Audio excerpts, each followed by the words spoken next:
Good morning. It is Thursday here in Kansas, and I can say I was definitely into the turkeys yesterday. Just could not quite close that last 10 yards I needed. Last night, there were at least two birds roosted to I guess it's the northeast of the property. And it looks like they come into this property from that direction. And that the back, where the creek runs between the back corners of the two fields, where I was trying to get on the turkeys yesterday, seems to be the hot spot. And so I'm going to set up there. That would be a real bold move. I'd kind of paint myself into a corner. Not sure what I'm going to do. The big problem with it is I'm kind of open. I'm going to wear my top I've been wearing and the bottoms, sit in my chair next to a tree. The tree isn't as big as I would like, so I'll probably chicken out and sit where I was last night. If I'm not into anything fairly early this morning, I might jump out of here and start checking some other spots, see what they look like. I watched the footage of that first turkey yesterday, and I still can't tell if he had a beard or not. Tell you what, a good hot cup of coffee would be awesome. I'm still doing something like this in the morning. This is a good one. It's just cold. I'd like more than 8 ounces too.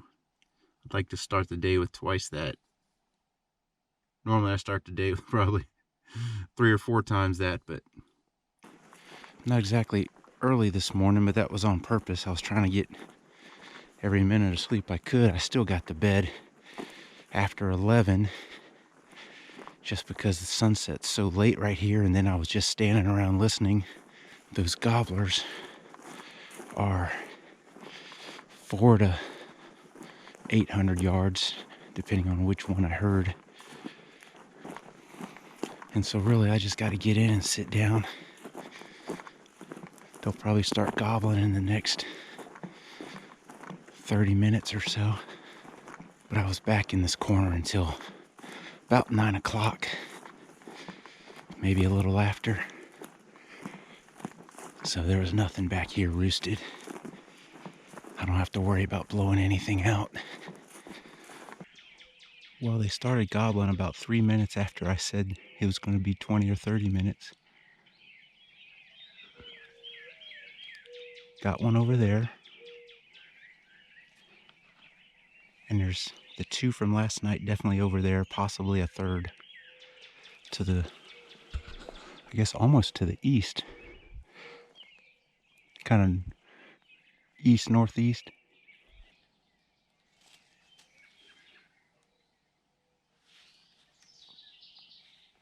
I just heard a loud gobble, so I set up in that direction. Uh-oh, he's behind me now.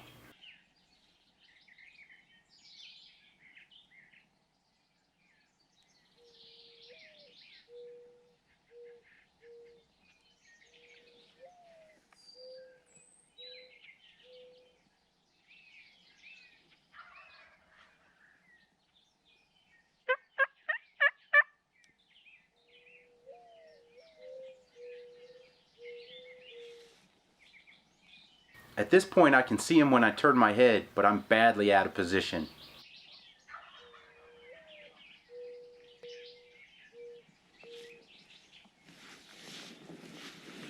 Eventually, I'm able to spin around.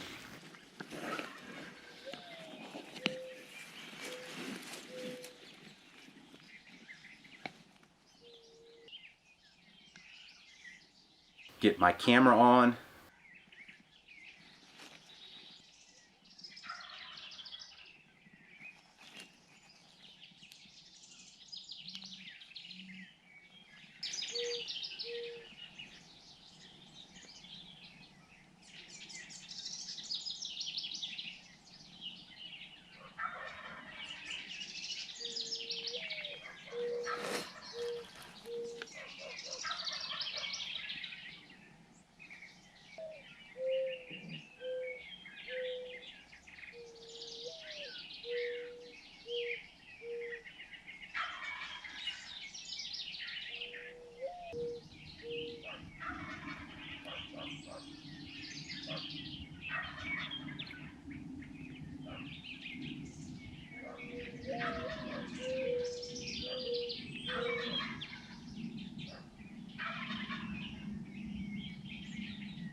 Just like yesterday, he stays just out of range, about 55 to 60 yards. He sure is gobbling at that decoy and putting on a show for me though.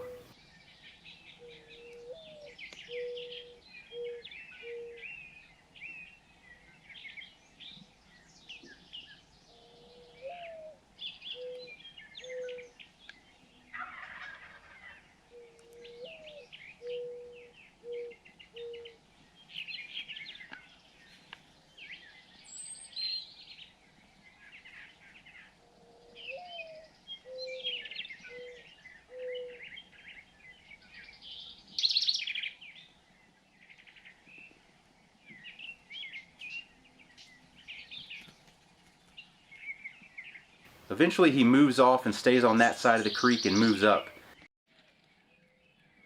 But then he crosses over the creek and starts working down the field on my side.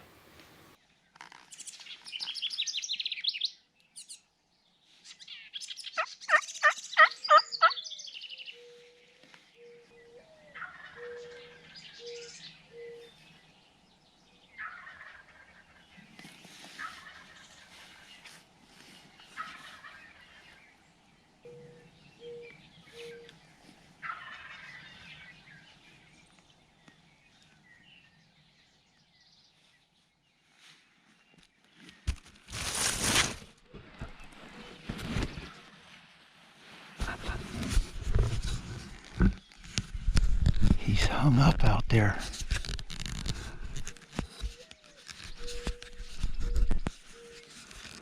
This morning that decoy might have hurt me because he saw it from across the creek. So I start to crawl in on him.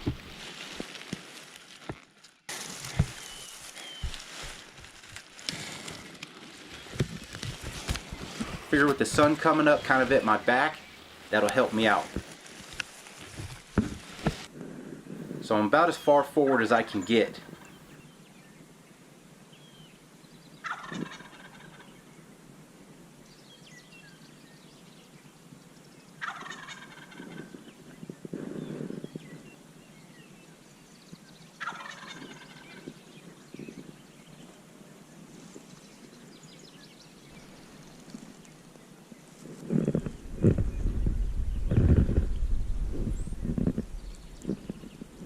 So I try to locate him.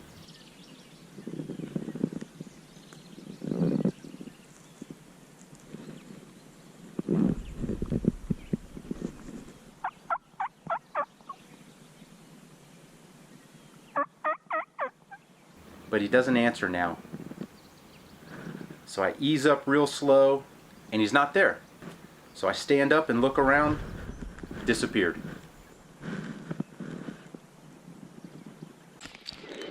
That guy just flat out disappeared on me.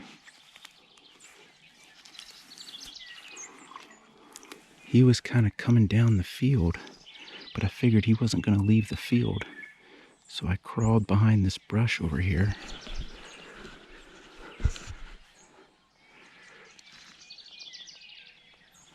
Man, he just flat disappeared. I mean, I probably sat up less than 2 minutes after his last gobble. And I was kind of waiting for his next gobble so I could get a pinpoint on what direction I should be looking, come up with my gun real easy.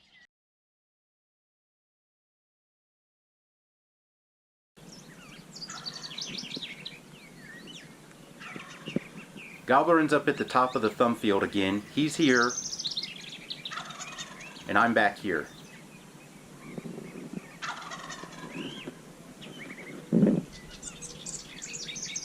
And this bird's coming.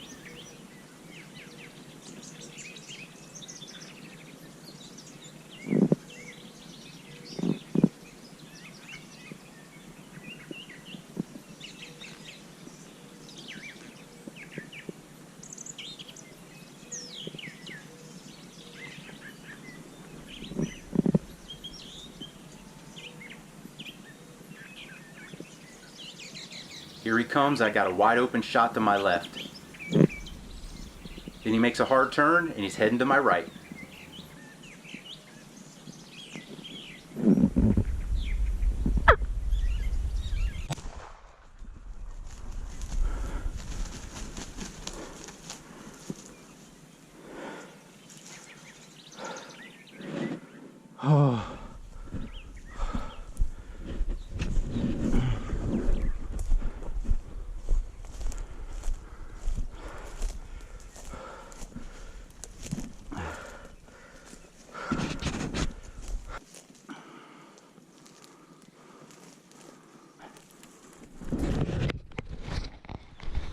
Guys, that just happened. That just happened. Right after I told you he disappeared, I said, oh, heck with it. I grabbed my gun and my box call. Went behind the creek here. The corner of the Publix right here, but he was just on the creek right back there.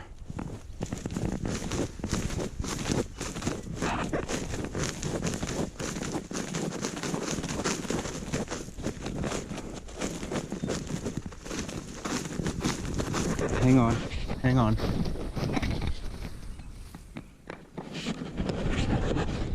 He went over to the creek. So I gave him a call and he answered me. And then he started walking to the right, and there was another one answering up this way from much further away. And I think that competition made him commit again. Well, all of a sudden I see this turkey flying across the field, land about 2/3, 3/4 in, right in front of me, you know, within I don't know, 100 yards, 125. And so I gave it a minute. I thought he was going to come up next to the fence because it's a clear path right there.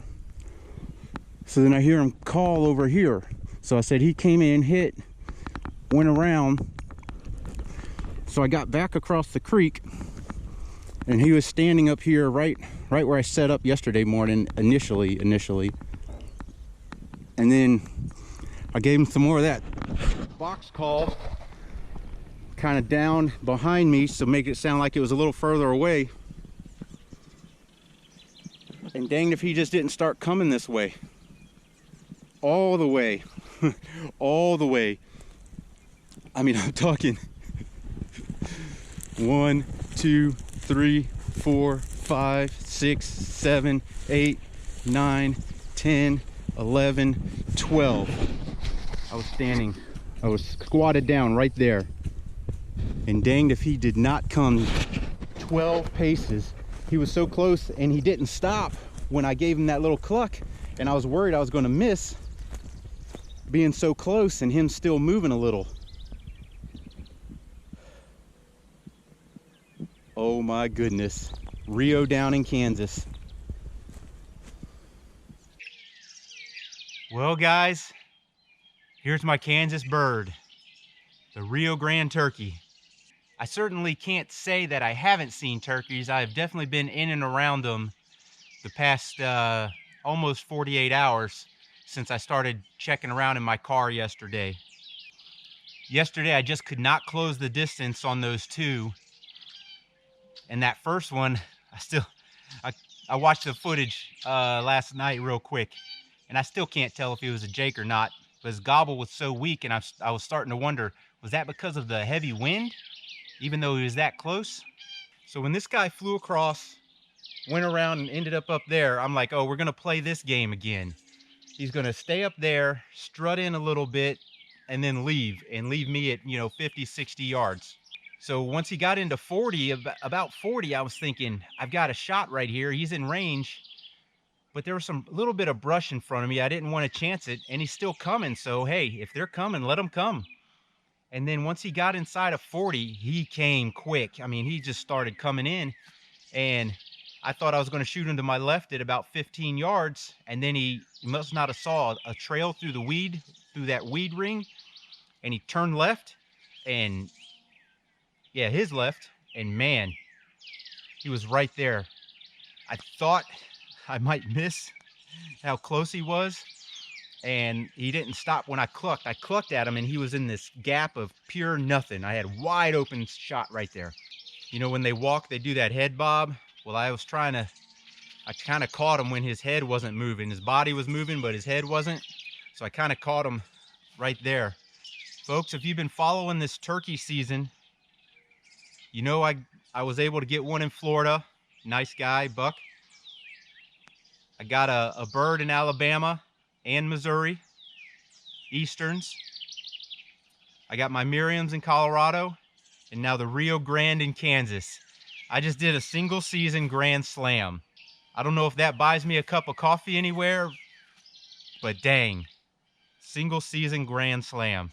I didn't plan on trying to do a single season Grand Slam. I just wanted to go to Florida to try to complete the Grand Slam, and I figured if nothing else, that first trip would be a kind of a learning experience and maybe set me up for success on the next one, you know, a year or two from now.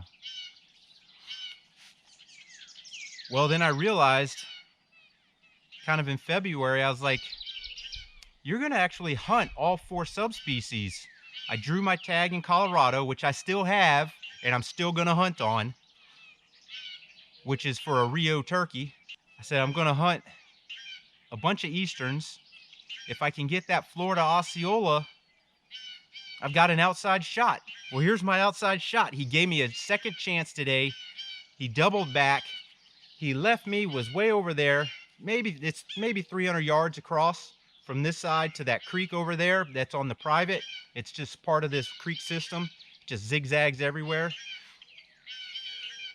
And then he came right back in, and I think he heard that other gobbler that was somewhere up in there. I don't know where he would even be unless he's just on the far side over there. And that said, hey, I need to go find that hen before he does. So maybe that's why he was a little more concerned with finding me this time. Of course, like I said, I think that decoy I had over there didn't help me this morning, because when he was behind me initially over here. I thought he was gobbling over here, but then he popped out right back here. And he saw that decoy, and he just never got within 60 yards of it. So I think today the decoy hurt me. So we played this game twice today, and I'm sure glad he came back a second time. All right, let's check them out real quick. I'm about to run out of SD card space and batteries on everything I got. This has been a heck of a turkey season. I tell you what, I have hunted 6 states. And the only one I didn't get one in was Mississippi. That Jake came in on me the last day. Fooled me good. So let's check this guy out.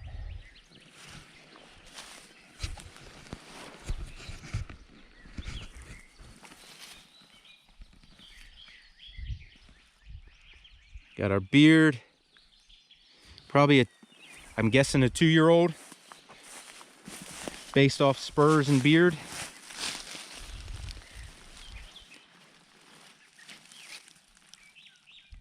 Those will probably go 5/8. Maybe 11/16 if we're going with that fine of a measurement. Look at these wing tips.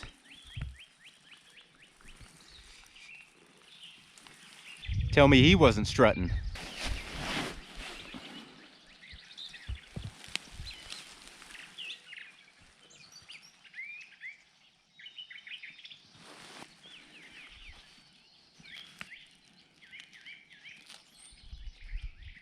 Look at those colors pop.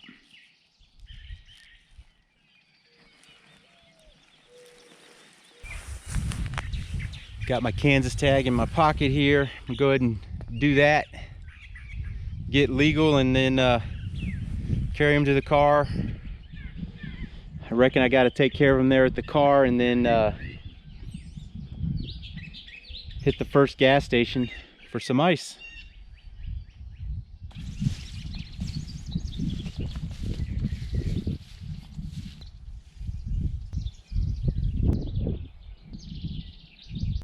Well, I got that hot coffee. Don't forget to subscribe. Thanks for watching.